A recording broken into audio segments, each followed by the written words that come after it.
Fala, mitos e mitas! Eduardo Cruz aqui para mais um Pergunte ao Rei, quadro que eu recebo as perguntas lá no meu Instagram, Eduardo Cruz, e trago para cá para o YouTube respondendo as melhores perguntas que são sobre a rodada, sobre fantasy games, sobre como melhorar seu jogo, e acaba até funcionando para a vida, porque a riqueza de jogar cartola pensando de uma maneira diferente, pensando mais a fundo, acaba agregando a gente diversas coisas. Lembrando que nesse canal tem diversos tipos de conteúdo que auxiliam dessa forma. Amanhã mesmo eu vou postar o Rei Avalia, que é o quadro que eu pego e avalio os times que me mandaram lá no meu Instagram também. E também tem vários quadros aí para te ajudar no emocional, para te ajudar em como melhorar seu jogo, como ser lucrativo, diversas estratégias. Então, por favor, deixa aí para mim o seu like no vídeo e se inscreve no canal, que isso vai ajudar a gente pra caramba a gente continuar produzindo cada vez mais conteúdo para vocês. E vamos para a primeira pergunta. O que você acha do Johan, atleta do Galo, para essa rodada? Segurança ou aposta? Para mim ele é uma opção ótima para a rodada que eu tô pensando seriamente em colocar. O cara vem de 3 gols nos últimos 4 jogos, é um cara que, além de dar assistência para finalização, ele é aquele cara chuta-chuta, então ele fica chutando o tempo inteiro. Isso gera alguns pontinhos pra gente, além da chance de ele fazer gol com esses chutes, né? Então isso me agrada bastante, e ele bateu um pênalti na última, quem sabe ele é o batedor de pênalti agora, então isso auxilia pra caramba, pra mim é uma ótima. Pode ir na segurança. E bora para mais uma. Cano é uma unanimidade para a rodada? Para mim não. Para mim o Cano é uma ótima para essa rodada, sem dúvida. Mas eu olharia como unanimidade o Marinho. O Marinho sim está muito acima dos outros, porque tem um confronto ótimo e é um cara excelente. Então, juntando essas duas coisas, é muito difícil deixar o Marinho. Não dá para deixar de fora. Agora, o Cano é uma muito boa para a rodada, mas a gente tem outras opções muito boas. Tem o Keno, junto com o Vargas ali, tem o Gabigol, tem alguns caras ali, eu gosto se o Gabigol jogar, mas tem alguns caras ali muito interessantes para a rodada que talvez valha a pena colocar também. Então não é um absurdo deixar de fora, ele é uma muito boa para a rodada, mas se não colocar também não é nenhum absurdo. Mais uma, acha que ir com jogadores apenas do Inter e do Atlético Mineiro é uma boa essa rodada? Para mim não. Para mim, toda vez que você faz isso, você acaba se limitando. E se limitando, você está abaixo da galera, né? Em vez de buscar uma vantagem, você está entrando em desvantagem. O que te leva a vantagem? Estudar, analisar jogador por jogador para saber qual que é melhor para a rodada. Então vai ter jogadores de outro time, por exemplo, o Marinho, que eu acabei de comentar. Ele é excelente, você vai deixar de fora porque você colocou uma regra de colocar Inter e Atlético Mineiro? Não, analisa jogo por jogo, jogador por jogador, para ver qual que é o melhor para a rodada. Porque isso acaba sendo mais uma estratégia mais de preguiça, ou achar que tem algum esqueminha. Não tem esqueminha. Tem que pegar, estudar e analisar as coisas, que essa é a melhor maneira de você ter um passo à frente dos adversários, e ter um passo à frente é uma maneira de você acabar indo melhor no longo prazo. Mais uma. Dobrar Keno e Vargas no ataque é uma boa? E aí outra pergunta aqui, ó. Keno ou Vargas? Então vamos lá. Dobrar. Dá para dobrar os dois sim. Eu acho que tanto o Keno quanto o Vargas podem ir bem nessa, se o Galo voltar a jogar como ele vinha jogando ofensivamente e criando bastante oportunidades. Lembrando que em casa é muito bom o time, geralmente é o melhor mandante, então acaba que com certeza deve criar bastante oportunidades, colocar os dois sem problema. O Vargas é o cara que joga mais na frente, então isso ele tem vantagem, porque a tendência da bola chegar para ele lá numa situação perigosa de gol é alta, né? O time tá sempre criando. E o Keno é um cara que pontua de diversas maneiras. Ele acaba sempre conseguindo dar um jeito de pontuar, a maioria das bolas vai nele, ele finaliza bastante, ele dá bastante passe para finalização, então ele é muito participativo, até com o desarme ele faz, ele dá um jeito sempre de pontuar. Não é porque foi mal na última que nessa ele não é uma boa, ele continua sendo uma ótima. Se tivesse que escolher dos dois, por tudo que já fez o Keno em relação ao Vargas, com certeza eu vou no Keno, porque ele é mais importante para o time do que o Vargas. Bora para a próxima. O que tem mais peso para você? Regularidade do jogador ou o confronto? É muito boa essa pergunta. Eu estava primeiro analisando ali. O que é melhor? Um jogador bom, que vem pontuando todas as rodadas muito bem, ou um jogador que tem um confronto bom? Aí tava bem difícil a pergunta assim e tal, porque querendo ou não eu peso um pouco de um pouco do outro, né? É difícil dizer que só por causa de um que eu vou colocar ou que um é mais ou outro. Eu acho que eu acabo pesando mais o confronto do que quão bom é o jogador ali, quanto que ele tá pontuando, porque muitas vezes o jogador tá indo bem, mas não tá indo tão melhor do que o outro, assim. É diferente de um Marinho, por exemplo, que é uma exceção. Mas aí eu parei para pensar, nessa pergunta tem uma palavrinha-chave pra gente conversar. Tá falando a regularidade de jogador ou confronto. Aí que tá, regularidade não necessariamente é uma coisa boa. Regularidade significa que o cara tá fazendo mais ou menos a mesma pontuação sempre. Então vamos imaginar um atacante. Um atacante está fazendo toda a rodada de 3 pontos e meio, 4 e tal. É uma boa para mim? Não é. Não gosto. Não gosto desse tipo de jogador. Por quê? Porque para um atacante eu quero mais buscar o potencial do cara ir muito bem. Eu quero buscar os gols, eu quero buscar as assistências. Então eu quero uma pontuação maior que isso. Eu não vou ficar contente com 3 pontos ou 4 pontos. Então eu vou buscar um jogador que tenha mais chances de fazer gol. E aí por isso que eu olho até muito mais o confronto. Para ver qual time tem mais chance de fazer gol, aí eu dou uma analisada se o jogador está se envolvendo em chutes, assistência para finalização, as chances criadas. Aí eu dou uma olhada em tudo. Então isso tem que ficar esperto, porque muita gente confunde o seguinte: acha que regularidade de um jogador é o suficiente para você colocar ele. Principalmente porque a gente fala de time de liga clássica, é um time de regularidade. Mas um time de regularidade, ele é o quê? É um time que a gente busca no longo prazo ir bem. Que a gente não busca mitar em uma rodada e talvez ir pro tudo ou nada na outra. Não, não é assim. A gente busca sempre ter uma pontuação razoável para ir bem. Só que aí, por exemplo, você olha um Arrascaeta. Prefiro muito mais um Arrascaeta que vai fazer ali uns 17 pontos uma rodada, outras 2 não vai fazer tanto, do que um cara que faça 3 pontos toda a rodada. Então não é porque o meu time é de regularidade que eu vou buscar jogadores de regularidade. Não necessariamente.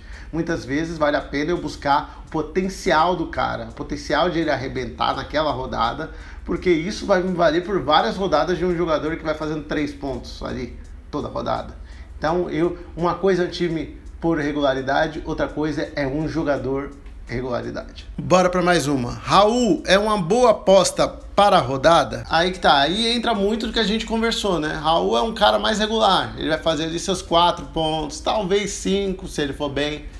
Só que esse é o tipo de jogador que eu quero? Não necessariamente. Geralmente eu quero um jogador que tem o potencial de talvez fazer esses pontos ou não, mas que tem um potencial de arrebentar. Por exemplo, o Arrascaeta. É muito mais esse perfil que eu vou tentar. Eu vou buscar um cara que possa se envolver em muitos gols e aí ele tendo esse potencial, ele pode numa rodada só fazer do que diversos jogadores vão fazer em 4, 5 rodadas por aí, porque eu não vou buscar regularidade simplesmente, eu vou buscar o jogador que tem maior potencial para aquela rodada, porque uma mitada dele vale muito mais do que os outros regulares de pouco ali. É diferente de um jogador que consegue uma certa regularidade, mas também tem potencial de gols. Aí é totalmente diferente. Por exemplo, o que a gente tá falando do Marinho, do Keno. Os caras fazem ponto, 4 ou 5 pontos, mas também estão com chances de gol. Então aí é totalmente diferente, aí vale a pena. E mais uma, Renato Kaiser ou Yuri Alberto? Acho que isso mostra bastante aquilo que eu falei de escolher por confronto, né? Porque o Renato Kaiser, ele vai enfrentar quem? Vai enfrentar o São Paulo, líder do campeonato. E o Yuri Alberto vai enfrentar quem? O Fortaleza. Time que tá bem mal das pernas. Olha a diferença de confronto, tá vendo? Então só por isso eu já escolheria o Yuri Alberto. Até falando um pouco mais do Yuri Alberto, o Yuri Alberto vem com 3 gols nos últimos 4 jogos, né? Então é um cara que vem bem, pra gente ficar atento aí na rodada. Então com certeza eu escolheria o Yuri Alberto para essa, até porque ele finaliza sempre perigosamente e tal. É mais interessante. Mas eu acho que isso mostra bastante a diferença de escalar por confronto ou escalar simplesmente porque você acha um jogador bom. Tem que colocar um peso bom nos confrontos, sim. Mais uma. Tenho 7 times numa tiro curto de 500 times.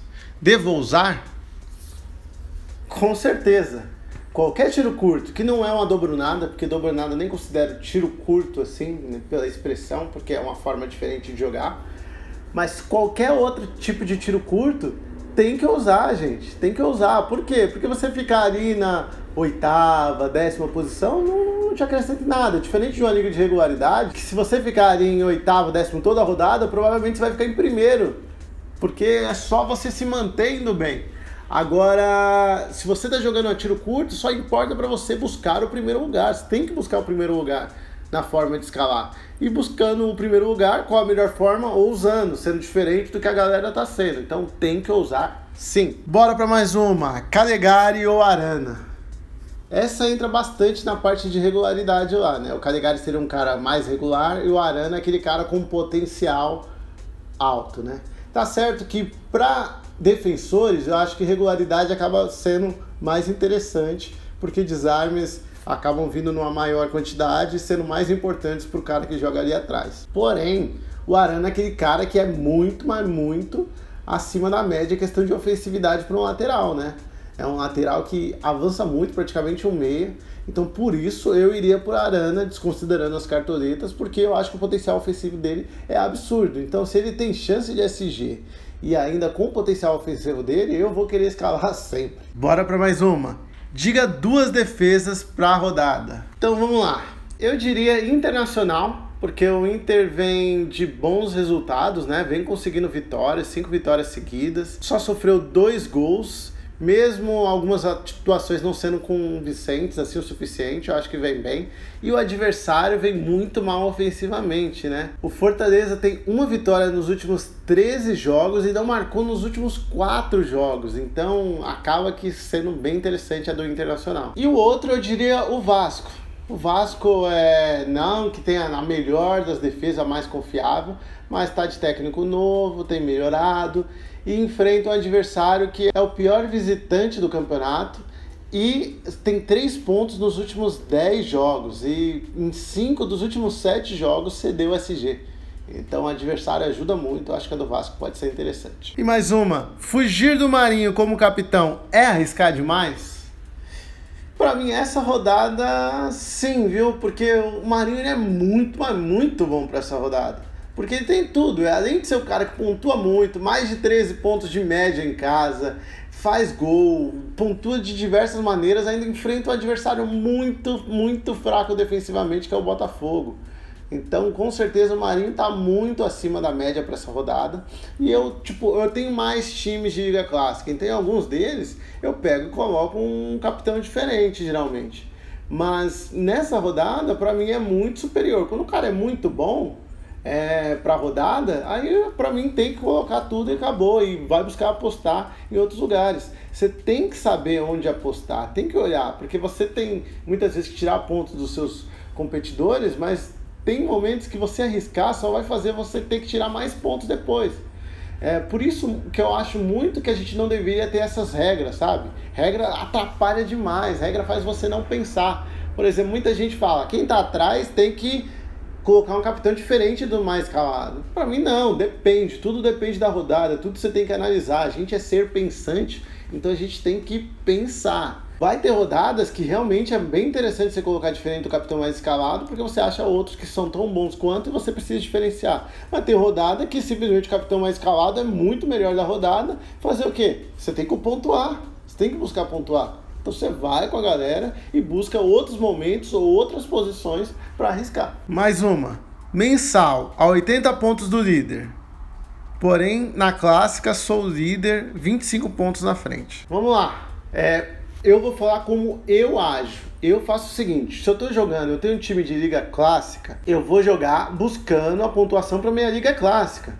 É isso o meu foco, a competição mais longa é sempre o meu foco, e eu vou jogar em função disso e vou esquecer totalmente qualquer outra competição que eu estiver jogando. Se eu estiver jogando uma mensal, pouco me importa. Se tem premiação naquela minha liga por rodada, primeiro para rodada, eu vou esquecer que aquilo existe e vou seguir na minha escalação, tentando não deixar isso me influenciar, porque meu objetivo é sempre ao longo prazo e na competição mais longa. Então não vou ficar buscando o mensal, não vou ficar tentando ser o melhor da rodada, não. Eu vou focar na competição mais longa, é isso que eu faço e é isso que eu sugiro para você. Mais uma, São Paulo e Fla. Nas fases ruins que estão, vale a pena apostar contra? Na minha opinião, não. Na minha opinião, o questionamento deveria ser diferente. Deveria ser mais do questão, a gente vai apostar nesses caras ou não? Ou dá pra fugir? Beleza, porque são times bons que estão numa fase ruim. E aí você vai pensar em apostar contra. Mas agora, você já parou para pensar que existem times ruins, que estão em fases ruins? Esses são muito melhores de apostar. Porque esse não tem muita surpresa. Você tem que apostar sempre com o que está pior. E não para tentar ser diferente do que a galera está fazendo. Você tem que buscar o que tem mais chance de acontecer. E para mim, um time tem mais chance de marcar contra um time ruim, numa fase ruim, do que contra um time bom, numa fase ruim. Entendeu? É mais questão de analisar o que vale mais a pena. Às vezes a gente faz isso só para buscar ser diferente, que poucas pessoas vão fazer isso. Mas o Flamengo e o São Paulo vêm mal umas 2, 3, 4 rodadas. Agora, e os times que vêm mal há 15 jogos? Eu prefiro apostar contra esses. Então é isso, galera. Não esquece que aqui a gente tem outros quadros. Então, por favor, deixe seu like e se inscreva no canal, até ativa o sininho aí para você ser notificado, porque amanhã já deve ter outro vídeo do Rei Avaria para vocês verem como que eu penso, quais estratégias que eu uso para os tipos de liga. E tem diversos tipos de vídeo aqui que servem para você melhorar cada dia mais com ideias, não só jogador, time pronto, mas ideias que vão fazer você melhorar e você aprender a escalar melhor sozinho, você tomar as melhores decisões. Eu agradeço vocês por acompanharem, estamos juntos, até a próxima, valeu!